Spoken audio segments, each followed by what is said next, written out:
You have 5 minutes. Okay. Since I will not want to interrupt you, obey the rules and spend 5 minutes. Okay. Thank you, Honorable Speaker, honorable members. Let me state that I'm deeply honored and privileged to be part of this great house. Today, I rise not with the pride of victory, but with the solemn weight of destiny. I stand before you as the youngest member of parliament, a son of Kasipul, whose journey has been shaped by pain, promise, and profound responsibility. My election is not just a triumph of youth. It is a testament of the resilience of our people, the power of democracy, and the belief that leadership belongs to those who willing to serve with integrity and courage. Honorable Speaker, this victory carries both joy and unbearable sorrow. I stand here with two fresh graves behind me. My father, who paid the ultimate price for public service, and Baba, His Excellency Raila Odinga, whose guidance I longed for as I began this journey. Today, I walk forward holding only their memories. May the soil rest lightly upon them, and may their spirits go before me with the fierce grace of ancestors who never bowed to fear.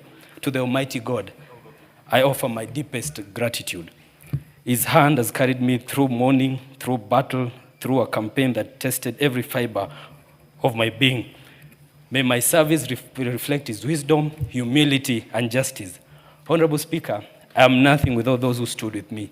To our party leader, Honorable Dr. Uhuru Oginga, your steady hand anchored me when the ground beneath my feet felt uncertain. To the loyal friends of Ogai Mamilambo, led by our ODM chair, Her Excellency Gladys Wanga, you believed in a young, grieving orphan when many had written me off. You wrapped me in courage, loyalty, and a shield of protection when grief and duty collided. I will forever be indebted.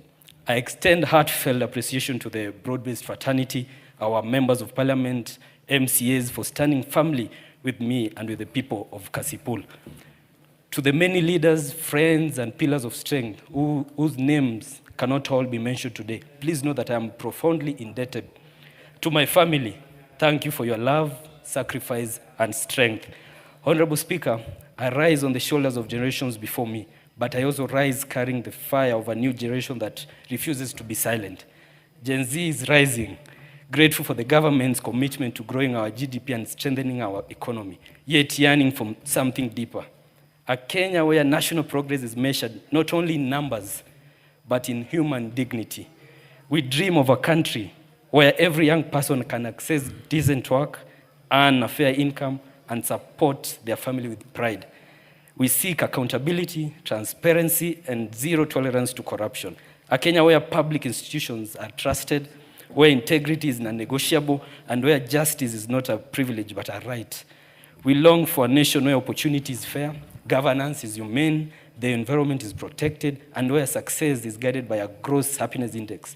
A society where citizens are not only economically active, but emotionally safe, socially supported, and able to breathe freely in their own country. This is the Kenya Gen Z believes in. This is the Kenya we are ready to build. Honorable Speaker, my father was not simply taken by fate. He was killed. And as a son, I stand here with a heart that still seeks answers. Honorable Speaker, when my father was taken from us, the wound cut deep. But that was not the first grave I learned to stand beside. I lost my mother, the late Immaculate Adhiambo Amoth, long time before I became the man I am today.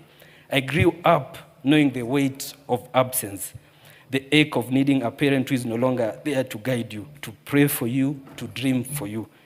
And yet, Honorable Speaker, here I stand, the orphan they thought will break, the boy they expected to fade quietly into grief, but I rise today, carrying their names on my shoulders and their strength in my bones. To my late mother, your son did it. Even when they killed our father, your son still stood. Your son still fought. Your son kept going. I hope today, wherever you rest, you feel proud of the man I'm becoming and the service I'm stepping into. I long for truth, for closure, and for justice. Not the justice of retaliation, but the justice that restores dignity, honors life, and heals broken communities. I seek no revenge. Revenge cannot raise the dead. cannot comfort a grieving family, and cannot build a nation. Instead, I seek healing, reconciliation, and an end to the cycles of violence that have stolen too many fathers, mothers, and children from this country. Today, I honor not only my father, but all those who lost their lives in the violence witnessed during the campaigns. Their memories must strengthen our resolve to Give him 1 minute. build a Kenya where no family loses a loved one because of politics, and where elections never again leave empty chairs at dinner tables. May their memories become seeds of peace, not bitterness.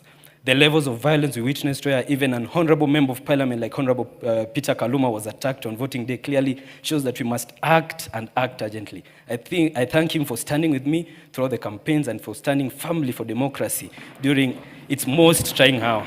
I invite Kenyans, the government, faith leaders, civil society, and our international partners to work with me on this journey of healing. Let us build a country where political competition never again demands human blood, where democracy is defended by ideas, not intimidation, and where every family, regardless of tribe or party, can live without fear. To the people of Kasipul, I am fully aware of the immense responsibility you have placed upon my shoulders. I promise to be the voice of the widowed mother, the struggling youth, the farmer tending hope in hard soil, and the child yearning for opportunity. I recognize the work before us. I know the urgency of electricity, clean water, modern road networks, and sustained development. These are not ambitions, they are necessities, the foundation upon which dignity and progress stand. Together, we shall walk a transformative journey, one that will redefine Kasipul. A journey where our constituency will no longer be associated with violence, but celebrated as a hub of development, a center of peaceful coexistence, and a thriving economy driven by unity and purpose. Mr. Honorable Speaker, this is not just my assignment, it's a covenant with my people, with my generation, and with the ancestors who walked before us. God bless Kasipul, God bless Kenya. I thank you, Honorable Speaker. Thank you. Njeru.